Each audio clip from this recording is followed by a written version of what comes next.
Agora sim, o presidente Jair Bolsonaro vai discursar na ONU. Vamos acompanhar ao vivo. Presidente Jair Bolsonaro.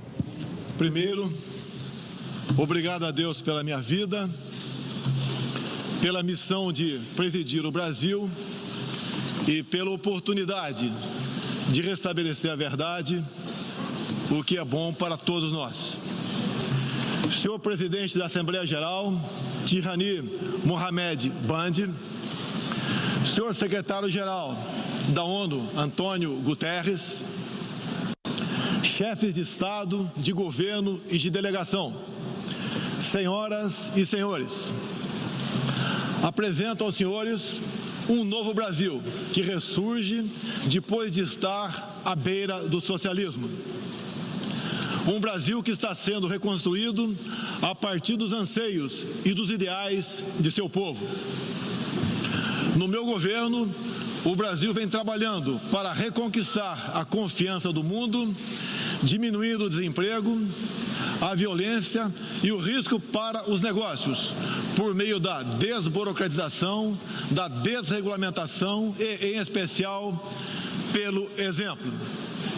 Meu país esteve muito próximo do socialismo, o que nos colocou numa situação de corrupção generalizada, grave recessão econômica, altas taxas de criminalidade e de ataques ininterruptos aos valores familiares e religiosos que formam nossas tradições. Em 2013, um acordo entre o governo petista e a ditadura cubana trouxe ao Brasil 10 mil médicos sem nenhuma comprovação profissional. Foram impedidos de trazer cônjuges e filhos. Tiveram 75% de seus salários confiscados pelo regime e foram impedidos de usufruir de direitos fundamentais como de ir e vir. Um verdadeiro trabalho escravo, acreditem. Respaldado por entidades de direitos humanos do Brasil e da ONU. Antes mesmo de eu assumir o governo, quase 90% deles deixaram o Brasil, por ação unilateral do regime cubano. Os que decidiram ficar se submeterão à qualificação médica para exercer sua profissão. Deste modo, nosso país deixou de contribuir com a ditadura cubana, não mais enviando para Havana 300 milhões de dólares todos os anos. A história nos mostra que já nos anos 60, agentes cubanos foram enviados a diversos países para colaborar com a implementação de ditaduras. Há poucas décadas, tentaram mudar o regime brasileiro e de outros países da América Latina. Foram derrotados. Civis e militares brasileiros foram mortos e outros tantos tiveram suas reputações destruídas, mas vencemos aquela guerra e resguardamos nossa liberdade. Na Venezuela, esses agentes do regime cubano, levados por Hugo Chávez, também chegaram e hoje são aproximadamente 60 mil que controlam e interferem em todas as áreas da sociedade local, principalmente na inteligência e na defesa. A Venezuela, outrora um país pujante e democrático, hoje experimenta a crueldade do socialismo. O socialismo está dando certo na Venezuela. Todos estão pobres e sem liberdade. O Brasil também sente os impactos da ditadura venezuelana. Dos mais de 4 milhões que fugiram do país, uma parte migrou para o Brasil, fugindo da fome e da violência. Temos feito a nossa parte para ajudá-los através da Operação Acolhida, realizada pelo Exército Brasileiro e elogiada mundialmente. Trabalhamos com outros países, entre eles os Estados Unidos, para que a democracia seja restabelecida na Venezuela, mas também nos empenhamos duramente para que outros países da América do Sul não experimentem esse nefasto regime. O Foro de São Paulo, organização criminosa, criada em 90 por Fidel Castro, Lula e Chávez para difundir e implementar o socialismo na América Latina, ainda continua vivo e tem que ser combatido. Senhoras e senhores, em busca de prosperidade, estamos adotando políticas que nos aproximem de países outros que se desenvolveram e consolidaram suas democracias. Não pode haver liberdade política sem que haja também liberdade econômica. E vice-versa. O livre mercado, as concessões e as privatizações já se fazem presentes hoje no Brasil. A economia está reagindo ao romper vícios e amarras de quase 2 décadas de irresponsabilidade fiscal, aparelhamento do Estado e corrupção generalizada. A abertura, a gestão competente e os ganhos de produtividade são objetivos imediatos do nosso governo. Estamos abrindo a economia e nos integrando às cadeias globais de valor. Em apenas 8 meses, concluímos os 2 maiores acordos comerciais da história do país, aqueles firmados entre o Mercosul e a União Europeia, e entre o Mercosul e a Área Europeia de Livre Comércio, o EFTA.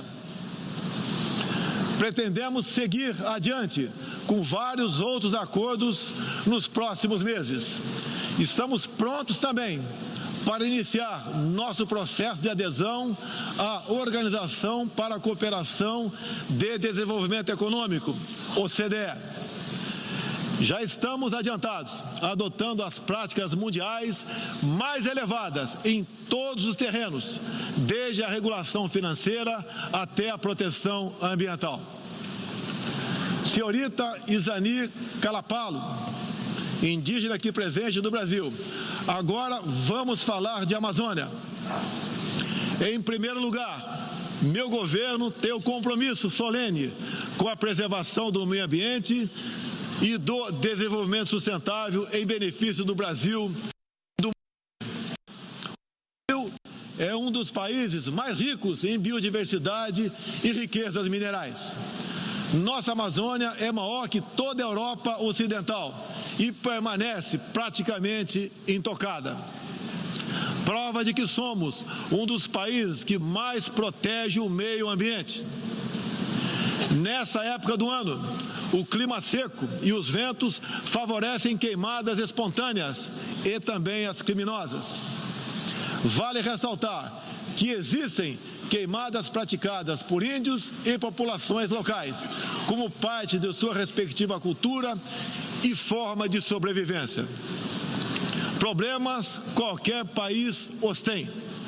Contudo, os ataques sensacionalistas que sofremos por grande parte da mídia internacional, devido aos focos de incêndio na Amazônia, despertaram nosso sentimento patriótico. É uma falácia dizer que a Amazônia é patrimônio da humanidade e um equívoco, como atestam os cientistas, afirmar que a Amazônia, a nossa floresta, é o pulmão do mundo. Valendo-se dessas falácias, um ou outro país, em vez de ajudar, embarcou nas mentiras da mídia e se portou de forma desrespeitosa com espírito colonialista. Questionaram aquilo que nos é mais sagrado, a nossa soberania. Um deles, por ocasião do encontro do G7, ousou sugerir aplicar sanções ao Brasil sem sequer nos ouvir. Agradeço àqueles que não aceitaram levar adiante essa absurda proposta. Em especial, o presidente Donald Trump, que bem sintetizou o espírito que deve reinar entre os países da ONU. Respeito à liberdade e à soberania de cada um de nós. Hoje, 14% do território brasileiro está demarcado como terra indígena, mas é preciso entender que nossos nativos são seres humanos, exatamente como qualquer um de nós. Eles querem e merecem usufruir dos mesmos direitos de que todos nós. Quero deixar claro, o Brasil não vai aumentar para 20% sua área já demarcada como terra indígena, como alguns chefes de Estado gostariam que acontecesse.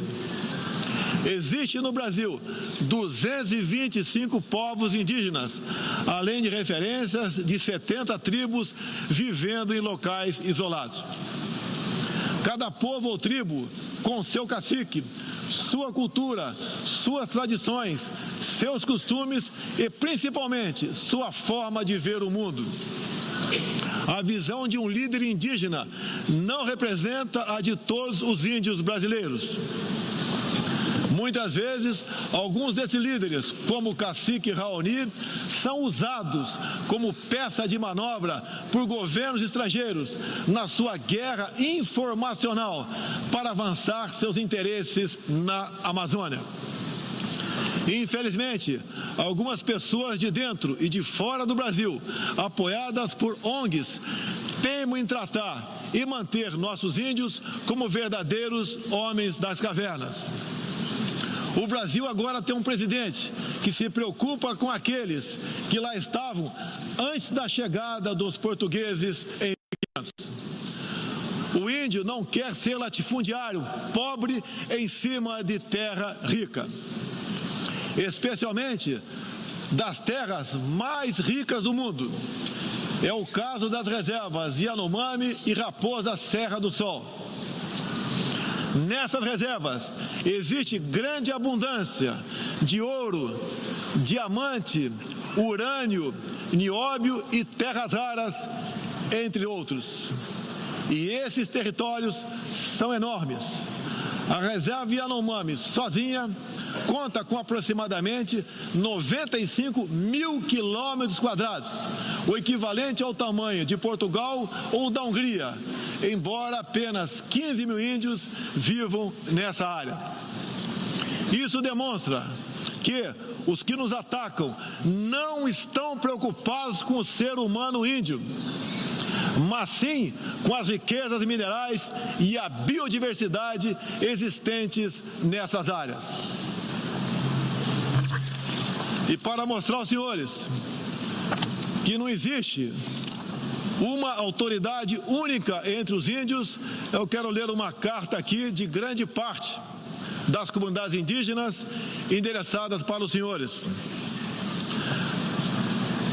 O grupo de agricultores indígenas do Brasil, formado por diversas etnias e com representantes por todas as unidades da federação, que habitam uma área de mais de 30 milhões de hectares no território brasileiro, vem respeitosamente perante a sociedade brasileira endossar apoio total e restrito à indígena Izani Calapalo, aqui presente, do Parque Indígena do Xingu, Mato Grosso, que a mesma possa, na Assembleia das Nações Unidas, em Nova York, Estados Unidos, externar toda a realidade vivida pelos povos indígenas do Brasil, bem como trazer à tona o atual quadro de mentiras propagado pela mídia nacional e internacional, que insistem em fazer dos povos indígenas do Brasil uma reserva de mercado sem fim, atendendo interesses estrangeiros de países que ainda enxergam no Brasil uma colônia, sem regras e sem soberania. O Brasil possui 14% do seu território nacional regularizado como terras indígenas e muitas comunidades estão sedentas para que o desenvolvimento dessa parte do Brasil finalmente ocorra sem amarras ideológicas ou burocráticas. Isso facilitará o alcance de uma maior qualidade de vida nas áreas do empreendedorismo, saúde e educação. Uma nova política indigenista no Brasil é necessária. O tempo urge. Medidas arrojadas podem e devem ser incentivadas na busca pela autonomia econômica dos indígenas. Certamente que, se um conjunto de decisões vier nesse sentido, poderemos vislumbrar um novo modelo para a questão indígena brasileira. Um novo tempo para as comunidades indígenas é fundamental. a situação de extrema pobreza em que se encontram, sobrevivendo tão somente do Bolsa Família e de cestas básicas, nunca representou dignidade e desenvolvimento. O ambientalismo radical e o indigenismo ultrapassado e fora de sintonia com o que querem os povos indígenas representam o atraso, a marginalização e a completa ausência de cidadania. A realidade ora posta impõe que o mundo, na arena da Assembleia das Nações Unidas, possa conhecer nossos desejos e aspirações na voz da indígena Izani Kalapalo, que transmitirá o real quadro do meio ambiente e das comunidades indígenas brasileiras. Portanto, Izani Kalapalo goza de confiança e do prestígio da liderança indígena interessada em desenvolvimento, empoderamento e protagonismo, estando apta para representar as etnias relacionadas anexas, que são 52. Acabou o monopólio do senhor Raoni. A Organização das Nações Unidas teve papel fundamental na superação do colonialismo e não pode aceitar que essa mentalidade regresse a estas salas e corredores sob qualquer pretexto. Não podemos esquecer que o mundo necessita ser alimentado. A França e a Alemanha, por exemplo, usam mais de 50% de seus territórios para a agricultura. Já o Brasil usa apenas 8% de terras para a produção de alimentos. 61% do nosso território é preservado. Nossa política é de tolerância zero para com a criminalidade, aí incluídos os crimes ambientais. Quero reafirmar minha posição de que qualquer iniciativa de ajuda ou apoio à preservação da floresta amazônica ou de outros biomas deve ser tratado em pleno respeito à soberania brasileira.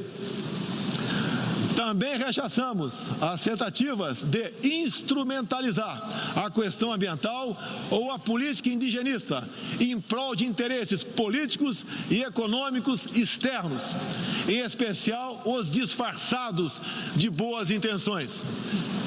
Estamos prontos para, em parcerias e agregando valor, aproveitar de forma sustentável todo o nosso potencial.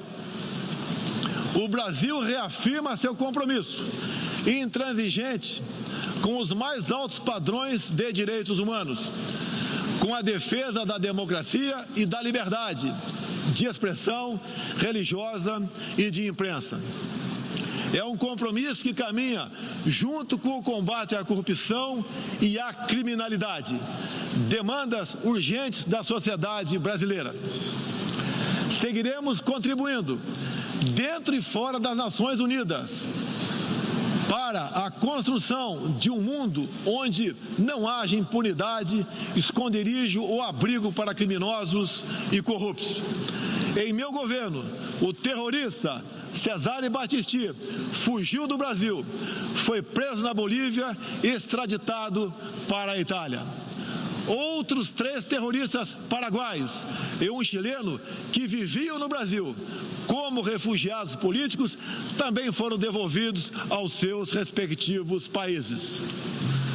Terroristas, sob disfarce de perseguidos políticos, não mais encontrarão refúgio no Brasil.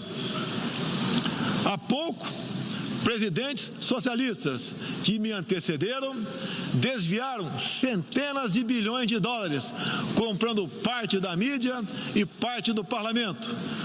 Tudo por um projeto de poder absoluto. Foram julgados e punidos graças ao patriotismo, perseverança e coragem de um juiz que é símbolo no meu país, o doutor Sérgio Moro, nosso atual ministro da Justiça e Segurança Pública. Esses presidentes também transferiram boa parte desses recursos para outros países, com a finalidade de promover e implementar projetos semelhantes em toda a região. Essa fonte de recursos secou.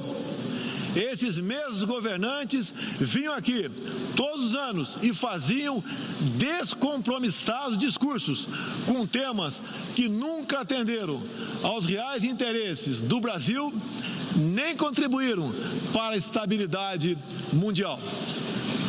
Mesmo assim, eram aplaudidos.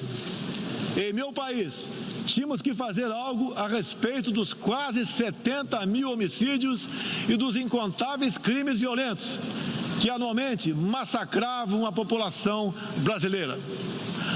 A vida é o mais básico dos direitos humanos. Nossos policiais militares eram o alvo preferencial do crime. Só em 2017, cerca de 400 policiais militares foram cruelmente assassinados. Isso está mudando. Medidas foram tomadas e conseguimos reduzir em mais de 20% o número de homicídios nos 6 primeiros meses do meu governo. As apreensões de cocaína e outras drogas atingiram níveis recorde. Hoje o Brasil está mais seguro e ainda mais hospitaleiro.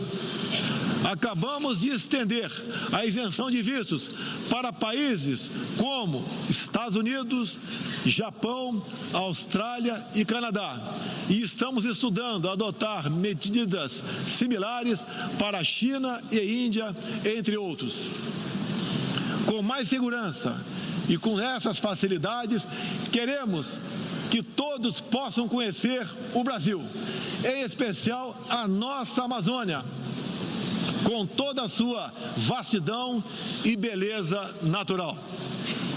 Ela não está sendo devastada e nem consumida pelo fogo, como diz mentirosamente a mídia. Cada um de vocês pode comprovar o que estou falando agora. Não deixe de conhecer o Brasil.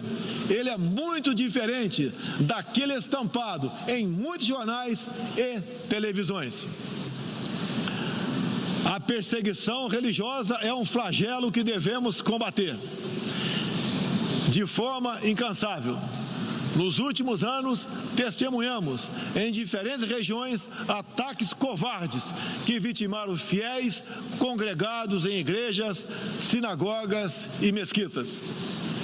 O Brasil condena energicamente todos esses atos e está pronto a colaborar com outros países para a proteção daqueles que se veem oprimidos por causa de sua fé.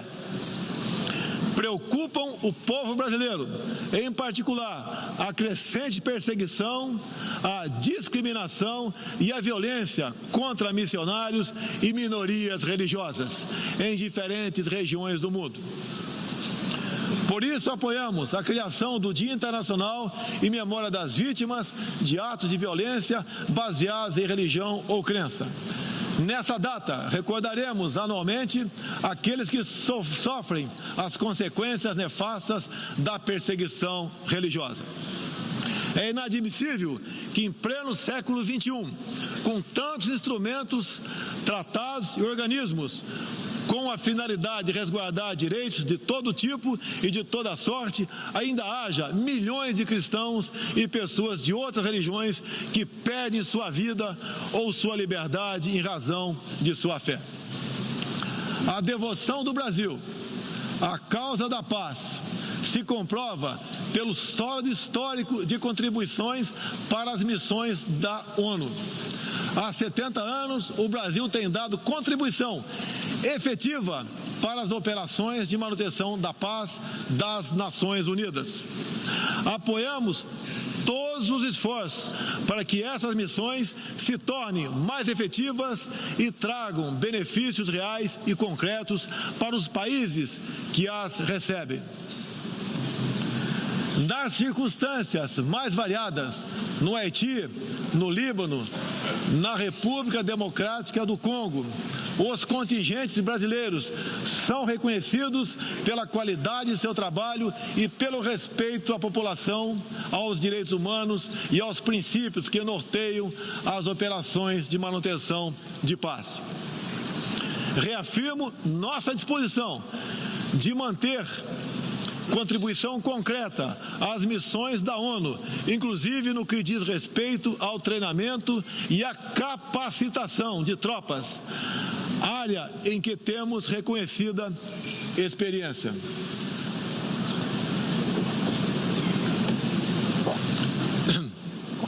Ao longo deste ano, estabelecemos uma ampla agenda internacional com o intuito de resgatar o papel do Brasil no cenário mundial e retomar as relações com importantes parceiros. Em janeiro, estivemos em Davos, onde apresentamos nosso ambicioso programa de reformas para investidores de todo o mundo. Em março, visitamos Washington, onde lançamos uma parceria abrangente e ousada com o governo dos Estados Unidos em todas as áreas, com destaque para a coordenação política e para a cooperação econômica e militar. Ainda em março, estivemos no Chile, onde foi lançado o ProSul, importante iniciativa para garantir que a América do Sul se consolide como um espaço de democracia e de liberdade. Na sequência, visitamos Israel, onde identificamos inúmeras oportunidades de cooperação, em especial na área de tecnologia e segurança. Agradeço a Israel o apoio no combate aos recentes desastres ocorridos em meu país. Visitamos também um de nossos grandes parceiros no Cone Sul, a Argentina, com o presidente Maurício Macri e nossos sócios do Uruguai e do Paraguai, afastamos do Mercosul a ideologia e conquistamos importantes vitórias comerciais ao concluir negociações que já se arrastavam por décadas. Ainda este ano, visitaremos importantes parceiros asiáticos, tanto no Extremo Oriente quanto no Oriente Médio. Essas visitas reforçarão a amizade e o aprofundamento das relações com Japão, China, Arábia Saudita, Emirados Árabes e Catar. Pretendemos seguir o mesmo caminho com todo o mundo árabe e a Ásia. Também estamos ansiosos para visitar nossos parceiros e amigos na África, na Oceania e na Europa.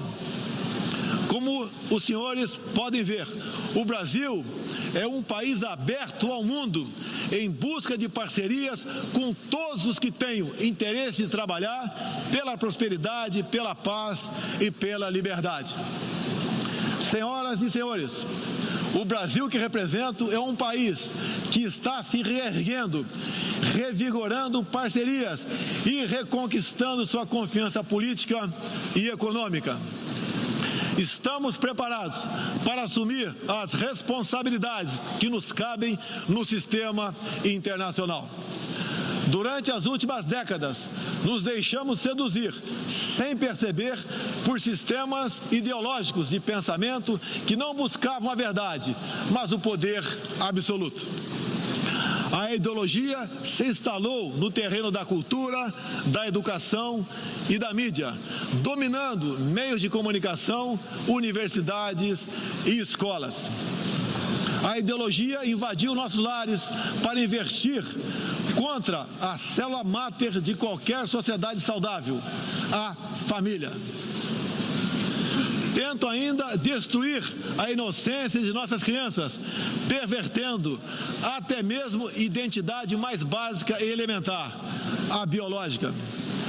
O politicamente correto passou a dominar o debate público para expulsar a racionalidade e substituí-la pela manipulação, pela repetição de clichês e pelas palavras de ordem.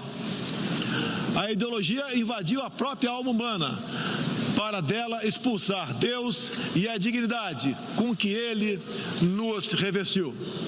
E, Com esses métodos, essa ideologia sempre deixou um rastro de morte, ignorância e miséria por onde passou.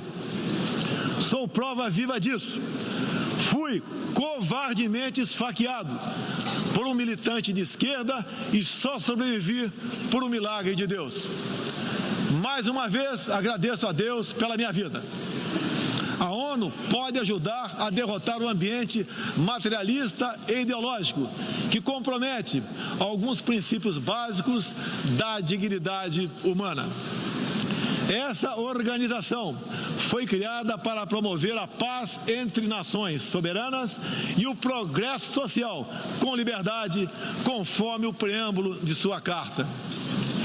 Nas questões do clima, da democracia, dos direitos humanos, da igualdade de direitos e deveres entre homens e mulheres, e em tantas outras, tudo o que precisamos é isso: contemplar a verdade seguindo João 8,32. E conhecereis a verdade, e a verdade vos libertará. Todos os nossos instrumentos, nacionais e internacionais, devem estar direcionados, em última instância, para esse objetivo. Não estamos aqui para apagar nacionalidades e soberanias, em nome de um interesse global abstrato. Esta não é a organização do interesse global, é a Organização das Nações Unidas. Assim deve permanecer.